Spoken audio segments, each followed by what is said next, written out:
The Victorian-style house in the Maplewood district of suburban Pennsylvania made distinctive creaking sounds when the seasons changed. Whenever Martha Collins heard those sounds, she would smile and say, "This house is getting old, just like me." After teaching English at Willow Creek High School for 30 years, she had finally retired last year and was now enjoying a quiet retirement. On an autumn afternoon, Martha sat by the window, sipping tea while gazing at the red-tinged trees in her garden. She had been living alone in this spacious house since losing her husband Thomas to a heart attack 5 years ago.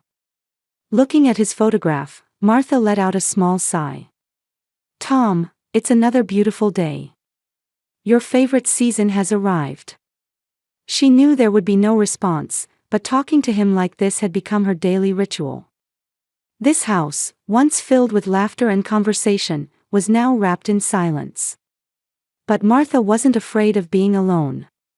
She had friends from her years of teaching, regularly met with her book club members, and above all, she had her daughter Allison. Allison had become a successful real estate agent well known in the area. Her name danced across sold signs throughout the region. Her husband Jason, whom she married 7 years ago, was an investment advisor, and they lived in the Riverside district, about a 40-minute drive from Martha's house. They didn't have children yet, but Allison always said, "Once my career settles down." As Martha finished her tea, the doorbell rang. A bit surprised by the unexpected visitor, she opened the door to find Allison standing there. "Mom." Allison embraced her mother with a radiant smile. "I stopped by on my way home from work. How have you been?" "Oh, just the same as always," Martha smiled as she invited her daughter inside. "Would you like some tea?" "Thank you." While Martha prepared fresh tea in the kitchen, Allison was looking around the living room. "Mom, isn't it difficult managing this big house all by yourself?" This was a question her daughter had been asking more frequently lately. Since Thomas passed away, Allison's visits had increased, and so had her concerns. "I'm fine," Martha answered while putting tea leaves in the strainer. "Mr. Jones helps with the garden every other week, and I call professionals when major repairs are needed. But what if something suddenly happens?" Allison pointed to a small crack in the cabinet. "This house is 80 years old, isn't it? There must be problems popping up all the time." While pouring tea into 2 cups, Martha quietly observed her daughter's face. Allison's eyes seemed to show genuine concern. Or was it something else? "Also," Allison continued, "Jason and I were talking recently. We'd like to live closer to you." "Oh my," Martha looked at her daughter with surprise. "But didn't you buy your house in Riverside just 3 years ago?" Allison sat at the table and answered while adding sugar to her tea. "Yes, but Jason's company has been restructured, and he'll be working from home more often. And I've also reached a point where I don't need to go to the office as much." She seemed to hesitate slightly before continuing, "Actually, we've started looking at properties around here. If there's something nice near your house." Her words hung in the air, unfinished. Martha said nothing, just sipped her tea. "So," Allison suddenly changed her tone as if making a suggestion, "we were thinking, how about living together with you?" Martha blinked in surprise. "Together? In this house?" "Yes," Allison said excitedly. "This house is plenty big, and if we're here, we can help maintain it. And..." She took her mother's hand. "I worry about you being alone. If something were to happen." Martha silently considered Allison's proposal. Living with her daughter. It was an option she had never considered. True, the house was too big, and sometimes she felt lonely at night. And lately, worries about aging had been crossing her mind more frequently. What if she broke a bone? What if she developed dementia? "What do you think, Mom?" Allison asked with eyes full of expectation. "Wouldn't it be good for both of us? We could sell our house and use the money for any necessary renovations." Martha nodded slowly. "Let me think about it, Allison." It's so sudden. Of course, Allison kissed her mother's cheek. I don't mean to rush you. But wouldn't it be reassuring to have family nearby in your later years? That evening, after Allison had left, Martha picked up her husband's photograph. What do you think, Tom? She smiled at the picture. Living with our daughter, you would have been delighted if you were here. Outside the window, the twilight was painting the garden trees golden. Martha took a deep breath. The desire to cherish time with family and anxiety about change were conflicting inside her. But somewhere in her heart, she had already made up her mind. She thought she would call her lawyer tomorrow to consult about the house ownership. That's almost done, Mrs. Collins. Lawyer Howard Green looked at Martha kindly over his glasses. He had been the family's lawyer for many years and had also handled Thomas's will execution. As you requested, the ownership will be completely transferred to Allison and Jason. But let me confirm one more time, just to be sure. Are you really okay with this? Martha smiled as she looked out the window. The moving truck had just arrived, and Allison and Jason's furniture was being carried in one after another. Yes, it's fine, she answered calmly. Allison and Jason promised I could live here until I die. Since we'll be living together, ownership is just a formality, isn't it? Howard frowned slightly. A verbal promise, I see. If you want to put it in writing, we can include a life estate provision. No, that's not necessary, Martha said while reviewing the documents. Allison is my daughter. Would a daughter ever betray her mother? Howard started to say something but closed his mouth. It was his job to respect his client's wishes. I understand. Please sign here. Martha took the pen without hesitation and left her flowing signature on the document. As she finished writing her name, a slight uneasiness passed through her chest, but she quickly dismissed it. She told herself this was the right decision, a decision for her family. Congratulations, Mom. Allison came into the study. She hugged her mother's shoulders and kissed her cheek. Now you're officially part of our family. Martha smiled wryly. I always thought I was family. Of course. Allison laughed brightly. Just kidding. Oh, Jason needs your help. He's deciding on the furniture arrangement upstairs. As Martha left the study, Allison turned to Howard. The lawyer noticed a subtle change in her expression but said nothing. The first few weeks were as pleasant as Martha had imagined. In the mornings, Allison would make coffee before going to work, and in the evenings, when Jason returned from work, the three would have dinner together. On weekends, they would have barbecues in the garden or take walks around the neighborhood. However, changes gradually began. Mom, when did you buy this sofa? One Saturday, Allison pointed to the old sofa placed in the center of the living room. Before you were born, Martha answered with nostalgia. I chose it with your father. It's still perfectly usable, don't you think? Allison wrinkled her nose. But honestly, it's outdated, isn't it? I found a modern sectional sofa. It would be perfect for this space. Martha was surprised. But this sofa has memories. Mom, Allison placed her hand on her mother's arm. New beginnings need new furniture. Besides, this is our house too now, so I'd like to incorporate some of our style.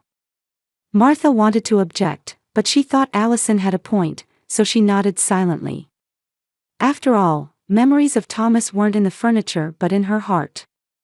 The next week, the living room had changed beyond recognition.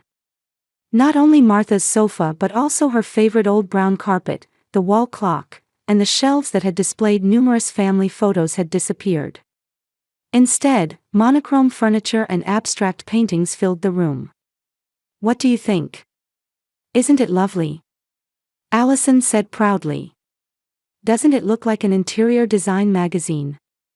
Martha tried to smile, but felt somewhat uncomfortable. Yes, very modern. That evening, Jason brought up a subject. Martha, I actually have a suggestion for you. Martha turned around while clearing the dinner dishes. What is it? About your bedroom, Jason said, hesitating slightly. That room, with the morning sun streaming in, has the best view, doesn't it? Yes, I've spent over 30 years in there, Martha answered nostalgically. Actually, Allison joined the conversation, we'd like to use it as our master bedroom. Would you mind moving to the smaller room upstairs? Martha froze with a plate in her hand. The upstairs room.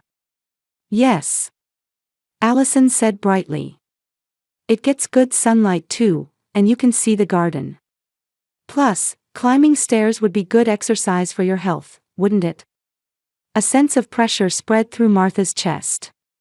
But she couldn't find words to object. Since signing the ownership transfer documents, her position had subtly changed.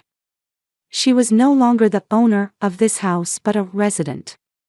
All right, Martha finally answered. Will you help me move? A month later, Martha no longer felt like she was living in her own home. Her living space had gradually narrowed to just one room and a bathroom upstairs. Even her kitchen time became restricted, with Allison's words like, "Mom, we have guests coming today, so I'll need the kitchen from the afternoon," becoming more frequent. One Friday, several of Allison's real estate colleagues visited the house. After Martha greeted them in the living room, she froze at Allison's words. This is Martha, the previous owner. Previous owner. She never imagined hearing such words from her daughter's mouth. That night, Martha looked down at the garden from her upstairs window and sighed deeply. Most of her life had passed in this house. Child rearing, preparing for her teaching career, quiet evenings with her husband. All these memories lived within these walls. Tom, she whispered softly. Did I make the wrong choice? Looking at her reflection in the window glass, Martha felt real anxiety for the first time. She was no longer the mistress of this house. She was a guest living here by the goodwill of Allison and Jason. That night, she couldn't fall asleep easily. A premonition of what was to come weighed heavily in her chest. The next morning, Martha brewed coffee and began preparing breakfast as usual. This was her morning routine since Thomas was alive. She measured flour and buttermilk and started mixing pancake batter. What are you doing? Martha turned around at the sudden voice. Allison stood at the kitchen entrance in her pajamas. Her expression was different from her usual morning face. It was cold, even. Good morning, Allison, Martha answered with a smile. I'm making pancakes. I'll make enough for you and Jason. Allison crossed her arms and stepped into the kitchen. Mom, we need to talk. At that tone, Martha stopped what she was doing. She put down the bowl of batter and looked straight at her daughter.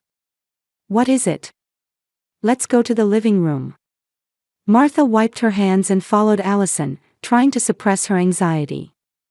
In the living room, Jason was already sitting on the sofa, reviewing some documents.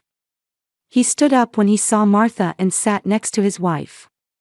Both had serious expressions. Sit down, Allison said in an almost commanding tone. Ironically, Martha sat in a chair opposite the sofa that had once been her favorite spot but had now been replaced. What's this about? Have I done something wrong? Mom, Allison said after taking a deep breath, we don't need you anymore, so leave right now. At first, Martha couldn't understand the meaning of the words. They didn't register in her mind, as if she were listening to a foreign language. What? Didn't you hear me? Allison's voice grew colder. I want you to leave this house. We want to start our own life. The color drained from Martha's face. Her vision swayed slightly. But you promised I could live here until I die. Jason snorted at those words. Martha, where's the proof that we made such a promise? Proof? Martha's voice trembled. You both said it, didn't you? At Howard's office, before I transferred the ownership. No such promise was written anywhere, Allison sneered. It has no legal effect. Jason continued, actually, we plan to renovate and sell this house. We're already finding potential buyers. Martha's heart pounded painfully hard. Were they saying they intended to sell the house she had lived in for over 30 years? But this is my home. No, it's not, Allison stated firmly. This is our house now. Legally, you have no right to live here. Martha gripped her knees with trembling hands. The events of the past few days and weeks connected in her mind.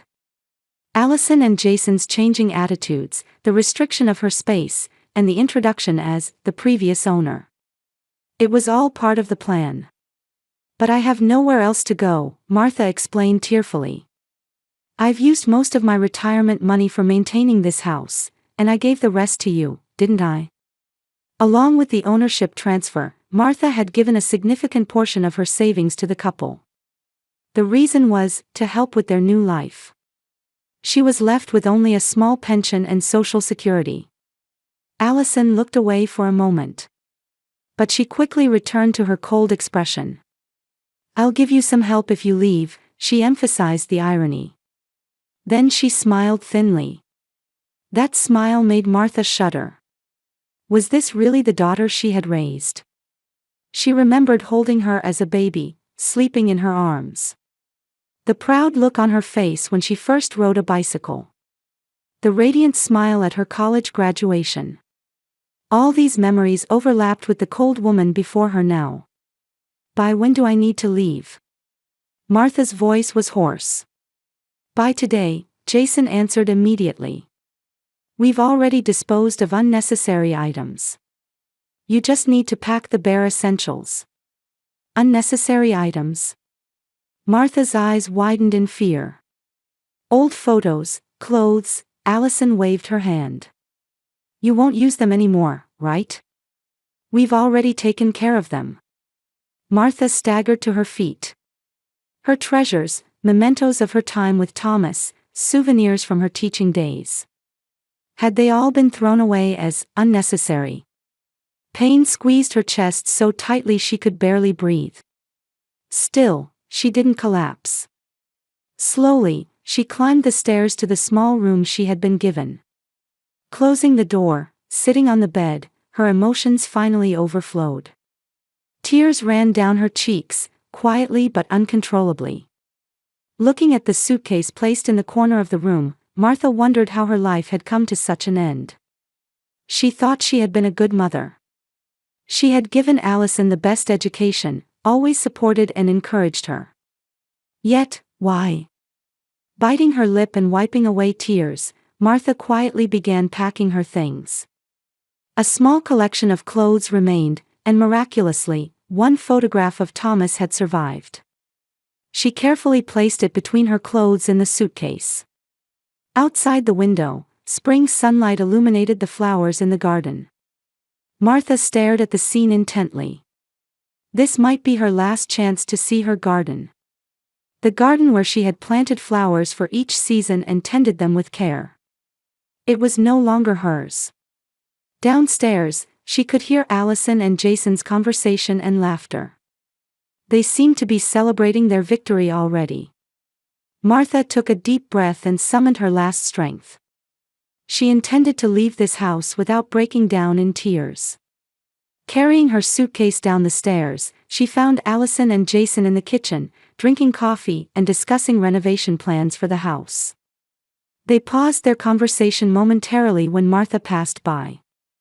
"Oh, Mom," Allison said coldly. "Ready? Did you call a taxi?" "Yes," Martha answered quietly. In reality, she hadn't called a taxi yet, but she didn't want to appear miserable in front of her daughter. "I'll leave some cash for you," Allison placed an envelope on the kitchen counter. "This should be enough to secure a place to stay for a while." Martha looked at the envelope but didn't reach for it. "I don't want it." "Put your pride aside, Mom," Allison sighed. "You need money, don't you?" Martha quietly shook her head. "I needed a daughter, not money." At those words, Allison's expression clouded momentarily, but she quickly returned to her cold face. Getting sentimental won't change anything. On her way to the front door, Martha stopped and took one last look around the living room. Countless memories were packed into this room. But now, they were all in the past. When her hand touched the doorknob, Martha didn't look back. She simply opened the door quietly and stepped out into the outside world. While taking out her cell phone to call a taxi, Martha thought about where she would go for the first time. She could temporarily stay at a friend's house. But she didn't feel like explaining her embarrassing situation to her friends. She remembered the name of a nearby motel and decided to head there. In the small motel room, Martha sat by the window, gazing at the scenery outside. The sun was beginning to set, and the city lights were starting to come on one by one. Her hands trembled as she clutched her cell phone. She scrolled through the screen, looking for a name she hadn't contacted in a long time. Brian Collins. Her son. The son she had become estranged from 10 years ago due to differences of opinion. Unlike Allison, he didn't follow the path his mother wanted. He dropped out of college to join a technology startup and moved to California against the family's opposition. Martha took a deep breath and pressed the call button. After 3 rings, a familiar voice answered. Hello? Martha's throat tightened. How many years had it been since she heard her son's voice? Brian? It's Mom. After a moment of silence, her son's voice softened. Mom? What's wrong? Did something happen? Martha bit her lip, trying to hold back tears, but she had reached her limit. I need help, her voice trembled, and tears finally flowed. I really need help. The morning in the narrow motel room felt unreal to Martha. She sat on the edge of the bed, gazing at the sunlight streaming through the window. Even the fact that Brian had said, "I'll come right away," after their phone call last night seemed like a dream. A knock on the door brought Martha back to reality. When she opened it, there stood her son, grown almost beyond recognition. Mom. With just one word, 10 years melted away. Brian stepped forward and embraced Martha. In his arms, she finally collapsed. Tears that she had been holding back for so long flowed uncontrollably. It's going to be all right now, Mom, Brian whispered, rubbing her back. I'm here for you. Her 40-year-old son was different from the young man she remembered. He exuded confidence and a calm demeanor, dressed in an expensive suit. His eyes showed determination. I heard what happened on the phone, Brian said as he entered the room. But could you tell me everything from the beginning again? Martha sat in a chair and told him everything. The gift of the house, living with Allison, and the sudden eviction. Throughout her story, Brian listened silently, occasionally taking notes. Unbelievable, Brian said in a voice suppressing anger after Martha finished speaking. I can't believe Allison would do something like this. I wonder how she became like this, Martha said in a tired voice. Brian took a deep breath.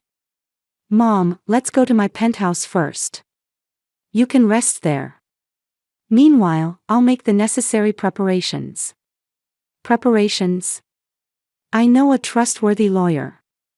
Someone who specializes in elder rights. Martha looked at her son in surprise. You intend to fight this legally? But I signed the papers. Isn't there nothing we can do? Brian smiled. We don't know yet. And he hesitated a bit before continuing, there's something I need to tell you. Brian's penthouse on the top floor of a Manhattan high-rise far exceeded Martha's imagination. From the windows of the spacious living room, a magnificent view of the city spread out. This is amazing, Brian. Martha stood by the window, looking down at the view below. You've really succeeded. I'm a co-founder of Silicon Valley Innovations, Brian said, seeming slightly embarrassed. The first few years were tough, but now it's stable. Martha looked at her son proudly. Your father would have been so happy to know. Yes, Brian answered quietly. I need to talk to you about Dad. He led Martha to the sofa and sat next to her. Mom, the assets Dad left weren't just the house. Martha's eyes widened in surprise. What do you mean? Actually, Dad left quite a lot of investments and savings. And half of it is in my name. Martha stared at her son in disbelief. But Dad's will. Dad only talked to me about it 10 years ago, Brian explained. It was to protect you. He was always worried that Allison might cause problems with money in the future. Memories resurfaced in Martha's mind. Thomas worrying about Allison's spending habits. His subtle distrust of her husband Jason. Still, she never imagined Thomas had divided assets without telling her. How much? Martha asked in a trembling voice. Over $3 million, Brian answered quietly. Dad was a careful investor. Martha gasped. I had no idea there was such money. When I went to Silicon Valley, Dad believed in me and invested, Brian continued. And that investment multiplied many times over. Including Dad's share. Brian's cell phone rang. It's from the lawyer, he answered the call. After a few minutes of conversation, he nodded with satisfaction. Good news, Mom, Brian took Martha's hand after hanging up. According to the lawyer, Allison and Jason's actions could be legally contested as coercive property transfer from an elderly person. Especially their verbal promise and the circumstances of evicting you are important points. Martha felt a glimmer of hope. Can we really get it back? It's worth trying, Brian said with determination. And he smiled meaningfully, we have another trump card. The courthouse hallway was wrapped in a solemn atmosphere. Martha sat next to Brian, looking at Allison and Jason sitting on the bench opposite.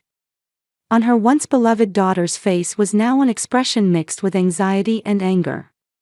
Don't worry, Mom, Brian squeezed Martha's hand. Truth is on our side. In the courtroom, the judge quietly listened to both arguments. Allison's lawyer emphasized that Martha had voluntarily gifted the house. Meanwhile, Martha's lawyer detailed the psychological pressure on an elderly person and the verbal promise of lifetime residency.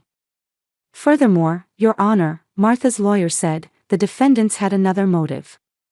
He submitted documents. They were heavily in debt and planned to sell the plaintiff's house for profit.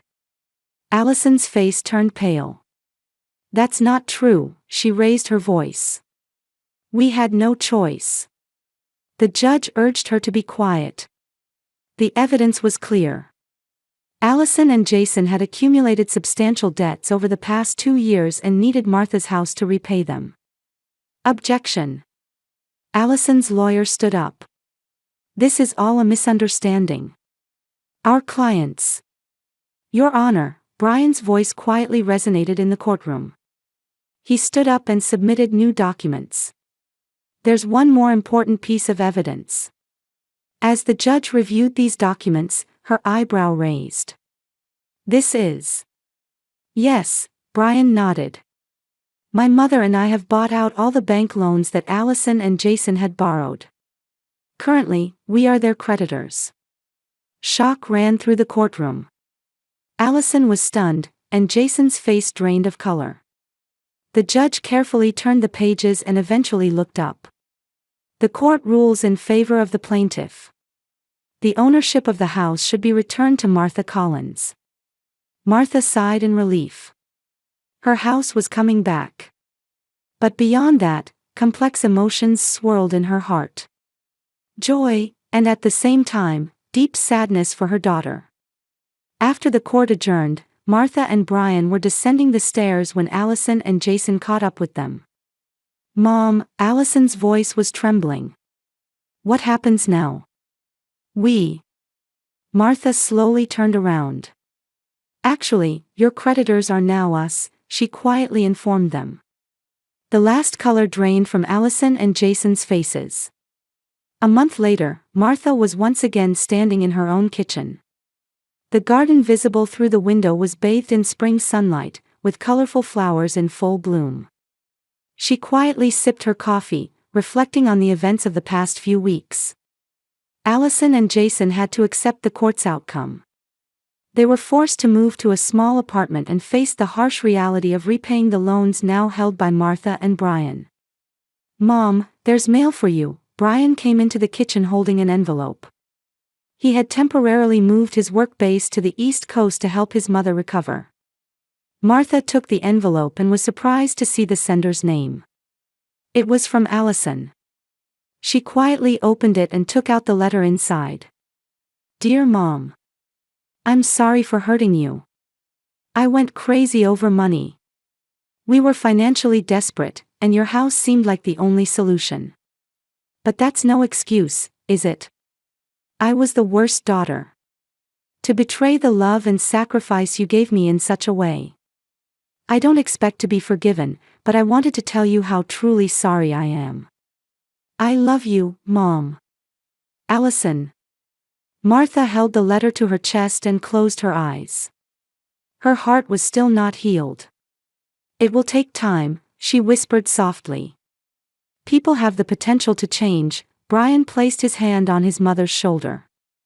"After all, we overcame a 10-year separation." On Christmas Day, Martha made a big decision. She invited Allison and Jason for dinner. In a tense atmosphere, the four sat around the dining table. "I invited you," Martha said quietly, "to propose a conditional reconciliation." Allison and Jason leaned forward. "3 conditions: true remorse for hurting me, adherence to the debt repayment plan, and participation in family counseling." Tears welled up in Allison's eyes. "I didn't think I could get this back," she said in a trembling voice. "Mom, I'm truly sorry. We were wrong." Jason also bowed his head. "If there's a chance to start over, we'll do anything." After dinner, Martha and Brian went out to the garden and looked up at the winter starry sky. "What do you think makes a real family?" Martha asked. Brian crossed his arms and answered while gazing at the night sky. "Not blood ties, but the feeling of caring for each other." Martha smiled. "Yes. And perhaps the courage to acknowledge mistakes and grow is also necessary." On a spring day several months later, a barbecue was being held in Martha's garden. Allison and Jason had started helping with house repairs once a week and were gradually rebuilding trust. Martha sat by the window, writing in her diary while watching her family laughing in the garden. Life moves in unexpected directions. When you're hurt, it's not easy to recover, but sometimes the people who hurt you the most can give you the opportunity for the deepest growth. "I now have something more valuable than any house or property, a family in the truest sense." She closed her diary and went out to the garden to join her family. Martha's heart was filled with quiet pride in herself for overcoming past suffering and becoming stronger and wiser.